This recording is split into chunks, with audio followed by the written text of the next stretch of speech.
নমস্কার শ্রোতা মণ্ডলী, বড়রা আমার প্রণাম নেবেন আর ছোটরা আমার ভালোবাসা নিও। আজকে স্বামী শরণানন্দজির বিষয় সম্পর্কিত একটি সুন্দর ভিডিও নিয়ে আপনাদের সকলের সামনে উপস্থিত হয়েছি। আশা করছি যে এই ভিডিওটি আপনাদের সকলেরই ভালো লাগবে। তো চলুন কথা না বাড়িয়ে ভিডিওটা শুরু করা যাক। বেলুড় মঠ আধ্যাত্মিক জিজ্ঞাসা আর সাধন চেষ্টায় নিত্যদিন মুখর। সেখানেই একদিন তুলনায় এক নবীন ও এক প্রবীণ সন্ন্যাসীর কথোপকথনের একটি অংশ শোনা যাক। নবীন সন্ন্যাসীটির প্রশ্ন, মহারাজ, আপনাকে তো কখনো দেখি না দীর্ঘ সময় ধরে জপ ধ্যান করতে, দীর্ঘ তীর্থযাত্রাতে বা তপস্যা করতে যেতেও তো দেখিনি আপনাকে। তাহলে আপনার জীবনের আধ্যাত্মিক পথে এইভাবে নিরন্তর এগিয়ে চলার ক্ষেত্রে মুখ্য সাধনটা কি মহারাজ? একটুও ক্ষুণ্ণ বা বিরক্ত না হয়ে হাসতে হাসতে প্রবীণ সেই সন্ন্যাসী উত্তর দিলেন, দুটি বিষয় জীবনে মনে রেখো। এক, ব্রহ্ম সত্যং জগন্মিথ্যা। এই বৈদান্তিক সত্যকে জীবন সাধনা করে তোলার চেষ্টা করো। আর দুই, এক সরল নিঃসহায় শিশুর মতো শ্রী রামকৃষ্ণের কাছে নিঃশেষে আত্মসমর্পণ করো। দেখো, যে মুহূর্তে আমি বুঝলাম যে এই জগৎ অনিত্য, সেই মুহূর্তে দুটি বিষয় আমার কাছে সম্পূর্ণ স্পষ্ট হয়ে গেল। এক, আমার জীবনের লক্ষ্য কী, এবং দুই, সেই লক্ষ্যে পৌঁছানোর জন্যে আমাকে কোন পথে চলতে হবে। যদিও লক্ষ্য ও পথ দুই আমার কাছে পরিষ্কার হয়ে গিয়েছিল, তবুও আমি জানতাম যে আমার শরীর ও মনের যে সামর্থ্য আছে তার থেকে বেশি দ্রুত আমি এগোতে পারবো না। তাই আমার বাইরের আর ভেতরের শক্তি অনুযায়ী এবং ঠাকুরের ওপর নির্ভর করে আমি আমার নিজস্ব গতিতেই এগিয়ে চলেছি। দ্রুত কিছু পেতে হবেই এই মনে করে কখনো আমি অধৈর্য হয়ে পড়িনি। আবার আমার চলার পথের অগ্রগতির ব্যাপারটিও কখনো আমার দৃষ্টিপথের বাইরে চলে যায়নি। রহস্যটা এখানেই। শ্রী রামকৃষ্ণের চরণে নিজেকে সম্পূর্ণরূপে নিবেদন করো। ঠাকুরকে তোমার শরীর, মন, প্রতিভা প্রভৃতি সমস্ত কিছু তার কাজে তারই ইচ্ছা মতো ব্যবহার করতে দাও। সবসময় তারই ওপর নির্ভর করো, সবসময় তাকে স্মরণে রাখার চেষ্টা করো এবং তার জন্যে কাজ করে যাও। দেখবে তিনিই বাকি সমস্ত কিছুর দায় গ্রহণ করবেন। এই ঘটনার প্রবীণ সন্ন্যাসী রামকৃষ্ণ সংঘের ষড় সংঘাতজ্ঞ শ্রীমৎ স্বামী শরণানন্দজি মহারাজ, যিনি রামকৃষ্ণ সংঘের আধ্যাত্মিক সাধনার উক্ত মহান আদর্শটিকে সারাটি জীবন এক অনাড়ম্বর সরলতায় পালন করে পরবর্তী প্রজন্মের কাছে এই আদর্শের অন্যতম এক দৃষ্টান্ত হয়ে উঠেছেন। পরম পূজনীয় শ্রীমৎ স্বামী শরণানন্দজির পূর্বাশ্রমের নাম ছিল শ্রী জয়রমন। রামকৃষ্ণ সংঘে এই জন্যেই তিনি জয়রাম মহারাজ নামে পরিচিত হয়েছেন।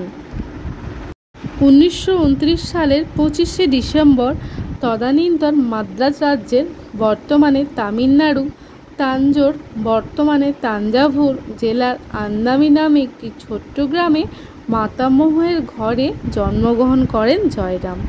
তার বাবার নাম ছিল আর ভেঙ্কটরমন আর মায়ের নাম ছিল শুভালক্ষ্মী। কিছুদিন সৈন্যবাহিনীতে কাজ করে তার বাবা শেষ পর্যন্ত মহারাষ্ট্রের নাসিক জেলার নাসিক রোডে থাকতে শুরু করেন এবং ইন্ডিয়া সিকিউরিটি প্রেসে কর্মরত থেকে অবসর গ্রহণ করেন। জয়রাম মাদ্রাজের ছোটবেলার অনেকটা সময় কেটেছিল তার পিসিমা আলা মেলুর বাড়িতে, মাদ্রাজে এবং ত্রিচি জেলার কুল্লিতালাই অঞ্চলে অখণ্ড কাবেরীর তীরে। প্রথমে কর্পোরেশন স্কুলে দ্বিতীয় থেকে চতুর্থ শ্রেণী পর্যন্ত পড়াশুনো করে তিনি নাসিকে চলে যান এবং সেখানে 1 বছর থেকে আবার মাদ্রাজে ফিরে আসেন। এবারে তিনি পঞ্চম ক্লাসে ভর্তি না হয়ে সোজাসুজি মাদ্রাজের হিন্দু হাই স্কুলে ষষ্ঠ শ্রেণীতে ভর্তি হন। দ্বিতীয় বিশ্বযুদ্ধ শুরু হলে তার পিসিমারা ত্রিচি জেলার কুল্লিতালায় চলে যান এবং পূজনীয় মহারাজ সেখানে কুল্লিতালায় বোর্ড হাই স্কুলে অষ্টম শ্রেণী পর্যন্ত পড়াশুনো করেন। এরপর তারা আবার ফিরে আসেন মাদ্রাজে এবং মহারাজ নবম শ্রেণীতে পূর্বের হিন্দু হাই স্কুলে ভর্তি হন। এই সময় তিনি একটু অসুস্থ হয়ে পড়েন। যাই হোক, এসব সত্ত্বেও তিনি নবম শ্রেণীর পরীক্ষায় উত্তীর্ণ হন। ইতিমধ্যে দ্বিতীয় বিশ্বযুদ্ধ আরও ভয়াবহ আকার ধারণ করেছে। জাপানিরা মাদ্রাজ শহরের ওপর বোমাবর্ষণ করেছে। ফলত তাঁরা আবার কুল্লিতলায় ফিরে আসেন এবং পূজনীয় মহারাজ দশম শ্রেণীতে পূর্বের বোর্ড হাই স্কুলে ভর্তি হন। এইখানে থেকে তাঁর স্বাস্থ্যেরও কিছু উন্নতি হয়। এই বিদ্যালয়ের স্নেহশীল প্রধান শিক্ষকের কথা মহারাজের পরবর্তীকালেও মনে ছিল। প্রধান শিক্ষক মহাশয় একবার ছাত্র জয়রামের পিঠে চাপড়ে বলেছিলেন, দেখো, তোমাকে পরীক্ষায় ভালো নাম্বার পেতে হবে এবং বিদ্যালয়ের ছাত্রদের মধ্যে প্রথম স্থান অধিকার করতে হবে। হয়েও ছিল তাই। 1946-এ তখনকার দিনে একাদশ শ্রেণীতে পাঠের শেষে আয়োজিত SSLC পরীক্ষায় তিনি খুব ভালো ফল করেছিলেন। পরীক্ষার পরেই তিনি মাদ্রাজ হয়ে নাসিকের উদ্দেশ্যে যাত্রা করেন। পথে একদিনের জন্যে তিনি কুম্ভকোণমে থেকেছিলেন। এখানে তখন রাষ্ট্রীয় স্বয়ংসেবক সংঘের একটি শিবির চলছিল। মহারাজ সেখানে অংশ নেন। নাসিকে পৌঁছে বাবার নির্দেশে তিনি স্বাস্থ্যের উন্নতির দিকে নজর দেন। বাবা তার জন্যে ব্যাঙ্গালোর থেকে KVIR-এর পোস্টাল ফিজিক্যাল এক্সারসাইজের একটি কোর্স নিয়ে আসেন এবং সেটিকে অনুসরণের নির্দেশ দেন। সেই মতো এগিয়ে যাওয়ার ফলে তার শরীরের বিশেষ উন্নতি হয়। এই সময় তিনি নাসিকে হিন্দু জিমখানাতে যোগদান করেন ব্যাডমিন্টন খেলার জন্যে। নাসিকে সেই সময় তেমন ভালো কলেজ ছিল না, আর তার বাবারও আর্থিক সামর্থ্য তেমন ছিল না যে কোনো হোস্টেলে রেখে তার পড়াশোনা চালাবেন। তাই বাবার পরামর্শেই তিনি বাড়িতে থেকেই পোস্টাল টিউশনের মাধ্যমে ইন্ডিয়ান চেম্বার অব কমার্সের দ্বারা অনুমোদিত বিজনেস অর্গানাইজেশনের ওপর একটি ডিপ্লোমা কোর্স সম্পূর্ণ করেন। এরপর তিনি লন্ডন চেম্বার অব কমার্সের থেকে একইভাবে আরেকটি কোর্সের পড়াশোনাও শুরু করেছিলেন, যদিও সেটি আর শেষ করেননি।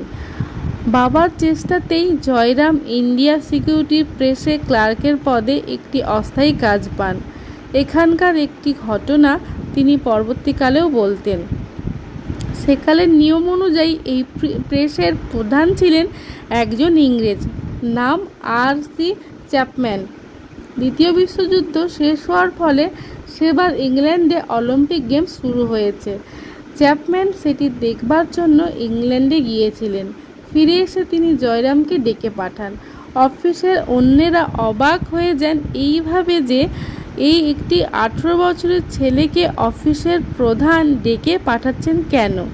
আসলে চ্যাপম্যান মহারাজের বাবার কাছ থেকে খবর পেয়েছিলেন যে জয়রাম স্ট্যাম্প কালেকশন করতে ভালোবাসেন। জয়রাম তার ঘরে ঢোকার পরে তিনি জয়রামের হাতে সেবারের অলিম্পিক গেমসের ফার্স্ট ডে কভারটি তুলে দেন। চ্যাপম্যানের এই ব্যবহার জয়রামকে মুগ্ধ করেছিল। ইতিমধ্যে বম্বেতে কাজের সন্ধান করতে শুরু করেছিলেন তিনি এবং শেষ পর্যন্ত রিজার্ভ ব্যাঙ্ক অফ ইন্ডিয়ার পরীক্ষায় উত্তীর্ণ হয়ে তিনি সেখানে ক্লার্কের পদে যোগ দেন 1949-এর মার্চ মাসে। বম্বেতে তিনি থাকার জায়গা খুঁজতে শুরু করেন এবং নানা স্থান ঘুরে অবশেষে ওরলি নাকা অঞ্চলে রিজার্ভ ব্যাঙ্কের কর্মীদের জন্য রাখা একটি ভাড়া বাড়িতে আরও কয়েকজনের সঙ্গে থাকতে শুরু করেন। এই সময়ে তার সারাদিনের কাজের চাপ ছিল খুব বেশি, কারণ রিজার্ভ ব্যাঙ্কের কাজের বাইরেও এই সময় তিনি দুটি কলেজে পড়াশুনো শুরু করেছিলেন। বিএ কোর্সে তিনি ভর্তি হন জয় হিন্দ কলেজে। এটি ছিল একটি মর্নিং কলেজ। আবার অফিসের পর তিনি যেতেন লক্ষ্মী কলেজ অব কমার্সে, সেখানে তিনি ব্যাংকিংয়ে ডিপ্লোমা কোর্সে ভর্তি হন। এর পরীক্ষায় পাশ করে তিনি আমেরিকার ভারতের রাষ্ট্রদূত গগনবিহারী লালুভাই মেহতার কাছ থেকে প্রথম পুরস্কার গ্রহণ করেছিলেন। এই সময়েই তিনি certified associateship at the Indian institute of bankers বা CAIIB কোর্সটিও পড়া শুরু করেন এবং দুটি পত্র ছাড়া আর সব পত্রের পরীক্ষা দিয়ে পাশ করেছিলেন। রিজার্ভ ব্যাংকে প্রায় 3 বছর কাজ করেছিলেন তিনি। সেই সূত্রে ভারতের প্রথম আদমশুমারি এবং 1951-তে ভারতের প্রথম সাধারণ নির্বাচনেও তিনি কর্মী হিসাবে অংশ নেন। রিজার্ভ ব্যাংক অফ ইন্ডিয়ার প্রথম ভারতীয় গভর্নর CD দেশমুখের অবসর গ্রহণের ঘটনারও সাক্ষী ছিলেন তিনি। কর্মজীবনে প্রচণ্ড কঠোরতার পাশাপাশি তার কয়েকটি প্রিয় বিষয় ছিল ক্রিকেট খেলা দেখা, কিছু ধ্রুপদী চলচ্চিত্র দেখা আর গ্রন্থপাঠ। আজ এই পর্যন্ত। যদি আমার এই ভিডিওটি আপনাদের ভালো লেগে থাকে তাহলে আমি আবার স্বামী স্বর্ণানন্দজি মহারাজের জীবনী সম্পর্কিত ভিডিও আপনাদের জন্য বানাবো। আজ এই পর্যন্ত, দেখা হবে নেক্সট ভিডিওতে। জয় ঠাকুর, জয় মা, জয় স্বামীজি।